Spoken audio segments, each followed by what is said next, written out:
Hello and welcome to this e-learning video which looks at motivation. It is impossible for a leader to be able to motivate someone else on their team. We can only motivate ourselves. As a leader, what we can do is to provide an environment in which people feel motivated, connected with their work, connected with the goals of the organization. The work of Daniel Pink highlights that there are key aspects in the provision of motivation. People want to be given the tools that they need in order that they might do their job autonomously. In our video that looked at leadership styles, we looked at situational leadership. We wanted to make sure that we got the leadership style and the maturity level of the person and the task correct.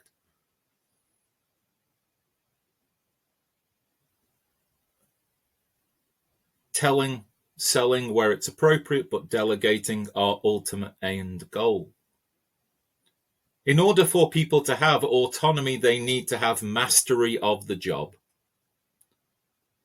Coaching, teaching, mentoring, so that we might do the job as well as we can possibly do it, and then have the right level of leadership and management interaction about that job. Daniel Pink also says that in order for someone to be motivated, their work must have purpose. Think about your alarm clock going off first thing in the morning. Are you going to be excited about going to a job and going into doing work that has no meaning for the organization? Employees at organization who feel that their job doesn't mean anything, that their work doesn't really contribute, don't stay long. They go somewhere where they are valued, where their work is important. It's important that as a leader, we demonstrate that purpose, that we show people that connection between what they're being asked to do and the direction in which that helps the organization move.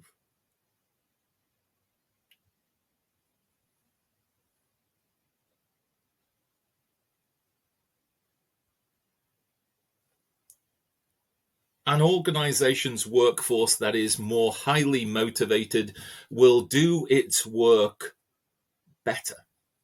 Now, better is a word that invokes an awful lot of different types of measurement, and all apply. More productive, higher volumes, less defection,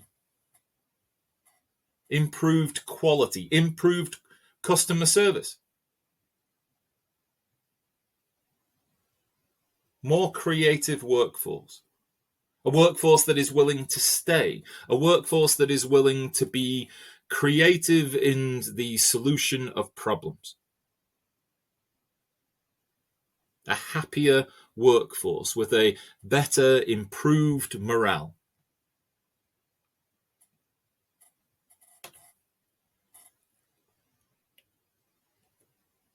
So it is up to leaders, from the senior leaders of the organization through the entirety of the leadership chain, to provide this motivational environment.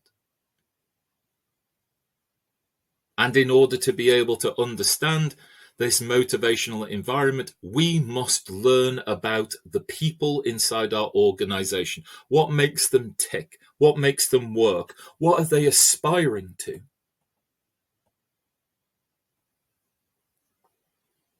The seminal theory with regards to individual motivation is Maslow's hierarchy of needs. When lower order needs are met, higher order needs become able to be satisfied.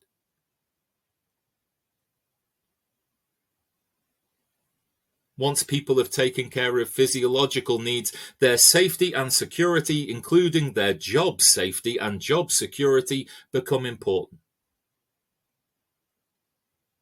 We can then start talking about belonging. What could be more motivational for people inside a workforce than to be made to feel, to be demonstrated to, that we belong here? We need your skill. We need you to be able to do what you do, so that helps us move forward. But how can we help you grow? How can we help you with your ego and esteem within this wider sense of belonging? Recognition, achievement, respect of others, respect by others.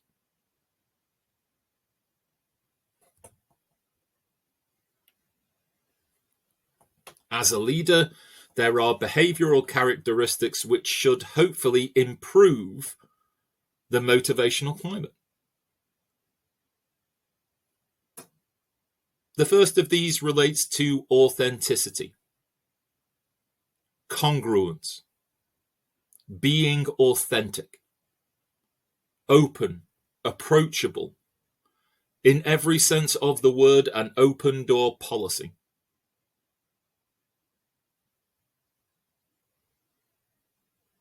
Say what you mean what you say. Even if that means being direct, even if that means delivering messages which might not necessarily make you popular. Good leadership is not a popularity contest. It means that you might have to deliver messages that people might not want to hear, but you deliver them in a way which is empathetic. Be honest. If it's going to hurt, say it's going to hurt. Sometimes that might mean that you can't say the things you want to say. You can't promise what you can't deliver.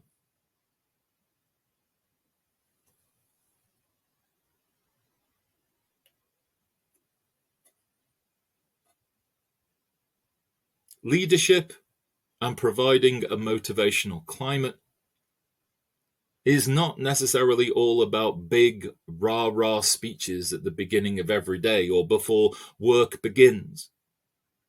Sometimes this is about leadership through example.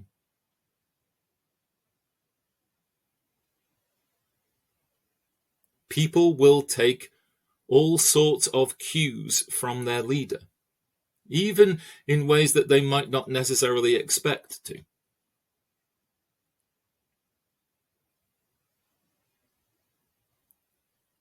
Change inside organizations occurs quicker if it is that they can see their leaders as role models.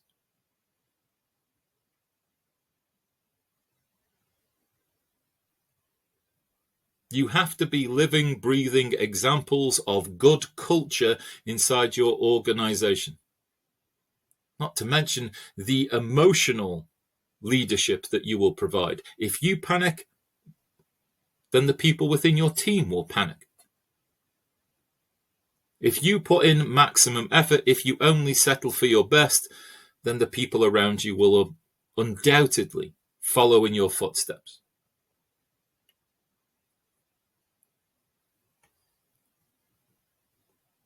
This might lead us to a more participative leadership style, rather than be authoritative, rather than be dictatorial. Bring people in, bring them in to have their say, their opinion. The decision is still yours, of course. And seeking involvement can happen from a very early point with regards to work. You're not bringing them in at the last minute. We're bringing you in because your insight provides information that I otherwise wouldn't have. And give people the opportunity to be able to come back to you as well, that as they think, as they reflect, so they might be able to add more insight.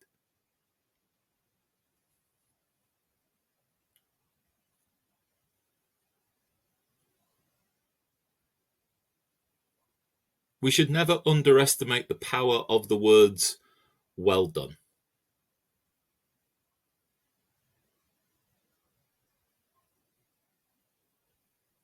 As a leader, it is beholden on us to be able to look to build and protect morale. Morale can be a difficult thing to explain as well as quantify and measure, but we can certainly feel its absence.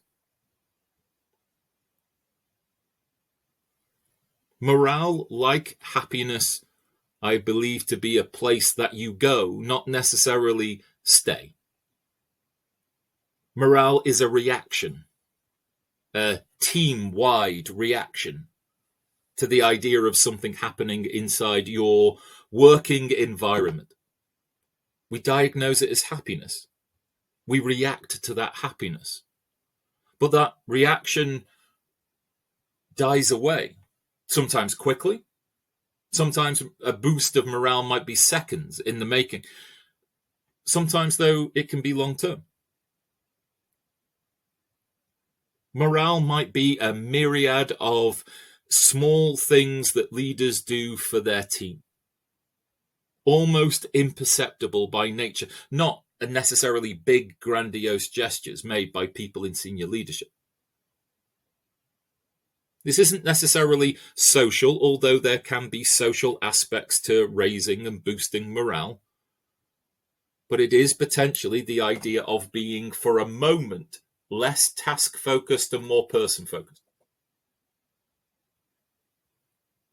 That we're a team, and that we need to come together and work together as a team, but I still recognize you as an individual within that team concept.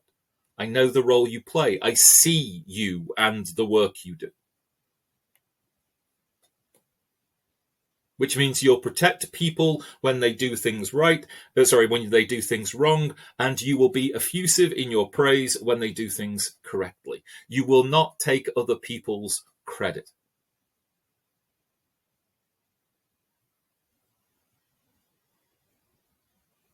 Providing people with a means and an opportunity by which they can see their success, leading them towards rewards that may exist inside the organization, like promotions and pay rises. A goal at the end, a pot of gold at the end of the rainbow.